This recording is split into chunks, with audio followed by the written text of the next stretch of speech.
Hallo liebe Freunde, danke für das Einschalten. Jura aus Irkutsk begrüßt euch ganz herzlich. In diesem Video möchte ich euch das Dorf Listwanka am Baikalsee noch einmal zeigen. Das ist mein erster Ausflug in diesem Jahr und besser gesagt, ich möchte euch zeigen, wie der Baikalsee zugefroren ist. Ja, es gibt dort schon das Eis, leider nicht so schön.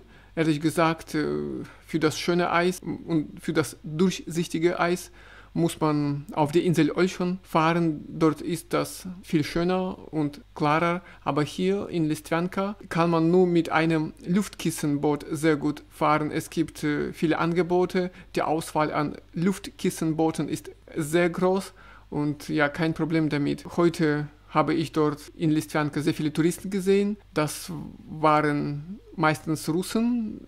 Nur einige Ausländer konnte ich so erkennen, überwiegend aus asiatischen Ländern. Und ja, die Leute fahren gerne diese Luftkissenboote. Den Preis kann ich leider nicht angeben, das habe ich nicht gefragt. Aber wenn ihr so zum Dorf Listwanka im Winter fahren wollt, dann kann man dieses Luftkissenboot gerne beanspruchen, kein Problem. Draußen war es zwar warm, aber nicht sonnig leider. Die Menschen gehen aber auf dem Eis gerne spazieren. Ich habe das auch so gemacht. Ansonsten war es heute dort nicht viel los. Es gibt noch keine Eisskulpturen. Ich habe gesehen, die werden noch aufgestellt. Ich vermute, nur Ende Februar kann man dort schon die Eisskulpturen stehen sehen. Bei Gelegenheit will ich noch einmal Anfang März hinfahren, um diese Eisskulpturen zu filmen.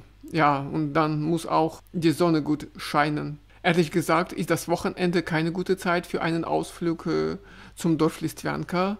Besser wäre es lieber in der Woche hinzufahren, dann gibt es dort weniger Menschen, weniger Autos. Das Dorf Listwanka liegt nicht weit von Irkutsk. Die Autofahrt dauert etwa eine Stunde maximal. Ich bin in den Minibus am Zentralmarkt der Stadt eingestiegen. Auf Russisch heißt es Marschrutka. Die Fahrt kostet jetzt 280 Rubel. Im vorigen Jahr war der Preis 250 Rubel. Das heißt, der Preis ist um 30 Rubel angestiegen. Ja, das ist halt die Inflation in Russland. Diese Minibusse pendeln sehr oft. Sobald der Bus voll ist, fährt er los, dann kommt der nächste. Also es gibt gar kein Problem, nach Listwanka zu fahren.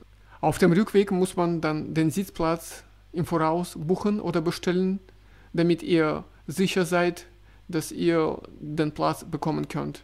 Diesmal war ich in Listwanka nicht lange, etwa 2 Stunden, dann fuhr ich nach Irkutsk zurück. So habe nur ein kurzes Video gemacht, habe mich umgeschaut, was dort los ist, also nichts Besonderes ehrlich gesagt. Ja, das liegt auch an dem Wetter.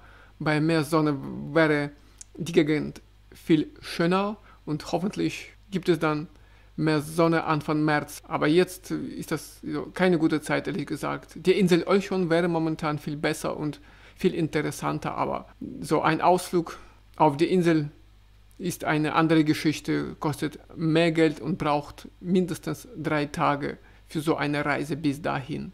Also, liebe Freunde, ich lade euch gerne nach Irkutsk und zum Baikalsee in diesem Jahr ein.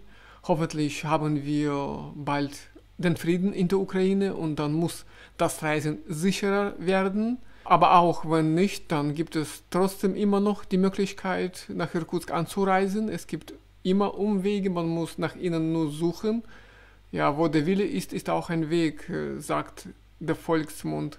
Danke euch, dass ihr meine Videos regelmäßig anschaut. Weiter in diesem Video lasse ich euch mit den Geräuschen von draußen allein und dann könnt ihr hören, was draußen passiert.